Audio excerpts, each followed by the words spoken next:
You. I won't let you do this! Such arrogance!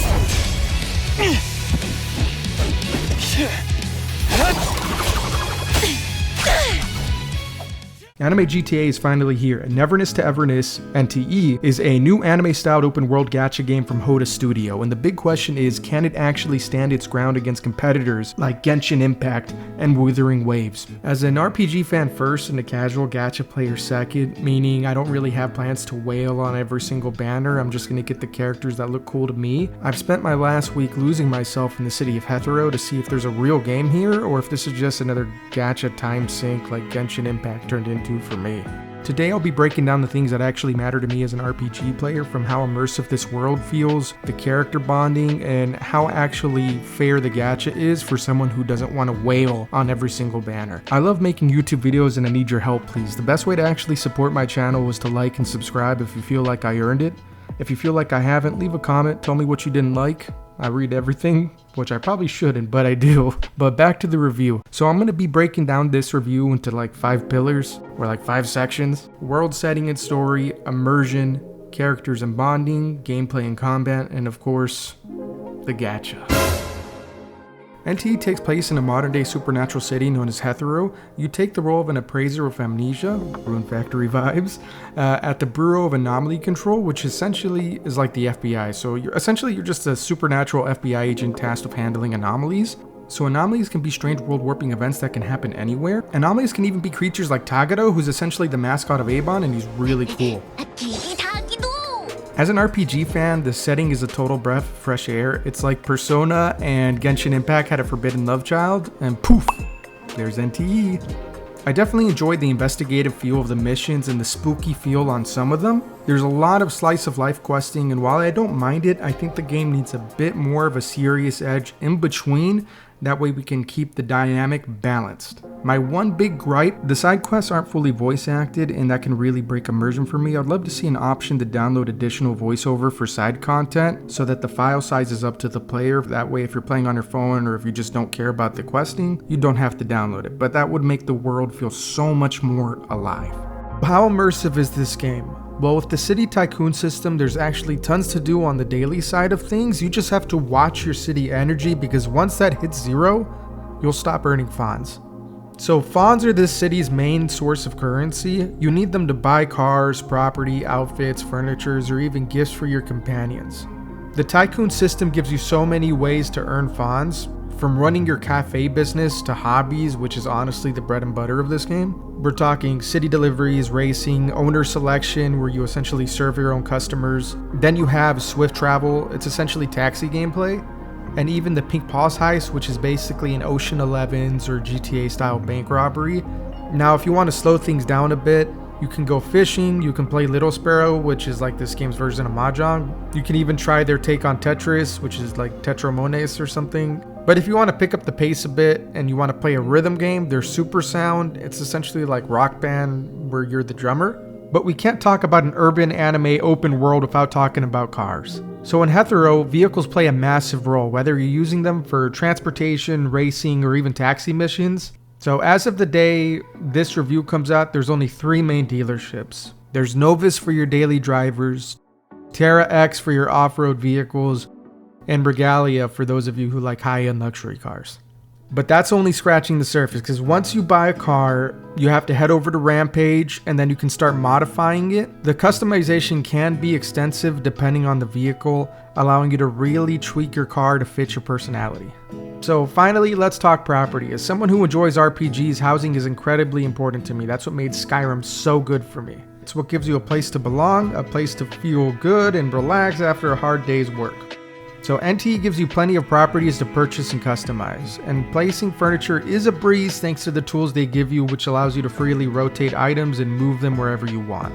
And once you're all done customizing your place, getting it exactly the way you want it to look, you can then invite your favorite characters to move in with you. At launch, NTE has a roster of 14 characters, all with their own unique styles and personalities. Each character has favorite gifts you can gift them, which help you increase your bond. As that bond grows, you unlock new features like having them ride shotgun in your car, inviting them to move in your property, or even taking certain characters out on dates. So every character has profile information and voice records, so if you're into lore, there's going to be plenty for you to read. You'll also find them hanging out in the open world. Heading to these character events triggers unique dialogue and cutscenes. Right now, most characters have 3 of these events. Keep in mind, Aurelia will be getting her bond progression and events in a future update. Characters will text you after completing certain missions or bonding events, where you have the option of sending certain replies with different responses to the message you send.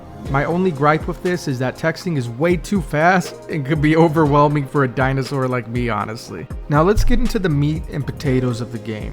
The gameplay and combat. Like most gachas, NTE gives you a daily checklist to keep the lights on. Completing these earns Fawns, Hunter XP, and Analyph, which is the premium currency you're going to end up needing for the gacha. The game really rewards exploration. There are side missions sprinkled all over Hatharo and Oracle Stones hidden for you to find. When you are near one, an icon will pop up on your minimap. Finding these and turning them into the witch is a great way to earn extra rewards. The mission variety is great. I've seen platform missions, spooky horror missions, with the option to let you tone that down as well. That way you can still enjoy your time, as well as flashy boss fights and stealth missions. I won't go into too much detail because I want to avoid spoilers in this video. And when you aren't doing any missions or exploring, you'll probably be farming materials from domains and bosses. This is how you're going to level up and ascend your characters, their arcs, and their modules. The combat itself is fast-paced, the traditional 4-character swap system where you're swapping between your characters to get in the damage. And this game has a really good dodge mechanic. You see this red cross appear on your screen, and if you push the dodge button, you get a really flashy dodge that looks good. And as you're doing damage to the bosses, you're building up a break bar that's going to stun the boss for a bit, and that's when you can really get in your damage. So as a casual player, it's a lot of flashy and fun goodness. And I can definitely see a lot of depth here for the players who really want to get into the nitty and gritty of the combat system. So you'll most likely appreciate it as well. So let me get into this. So a lot of players out there will tell you, hey, you need to roll for the meta characters and you need to play the meta characters. No, play the characters you want. And the reason why I'm saying this is because NTE is a lot more player friendly than any other gacha game I've played right out of the gate.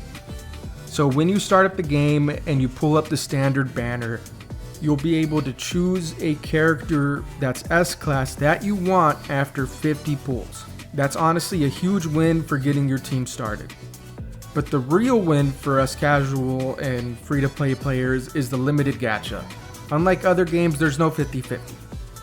Your hard-earned currency is gonna go to the character you want. And if you have terrible luck like me, there is a soft pity and there's hard pity. So the way the soft pity works, there's going to be more S-class spots on the board to significantly improve your odds of getting an S-class character. If luck still isn't on your side, hard pity kicks in at 90 pulls, and again, it's going to be the character you wanted. It's not going to be some random character from the standard banner. It's going to be the limited banner character that you wanted. And the same thing also applies to the limited arc banner, where you're guaranteed the arc you want after a set number of rolls. And as a casual player who doesn't like to wail too much, especially in today's economy, it just makes it so much less stressful knowing that you're guaranteed what you want after a certain amount of pulls. I'm going to be putting the redemption codes I've used on the video right here. Put these into the game and hopefully they're still active so you can get more rewards as you play. But thank you so much for getting it this far in my video. If you haven't subscribed and you feel like I earned it, please subscribe. I really need your help and it would help grow my channel. But yeah, thank you so much for checking out my video. Honestly, you're the best for making it this far. I really appreciate it.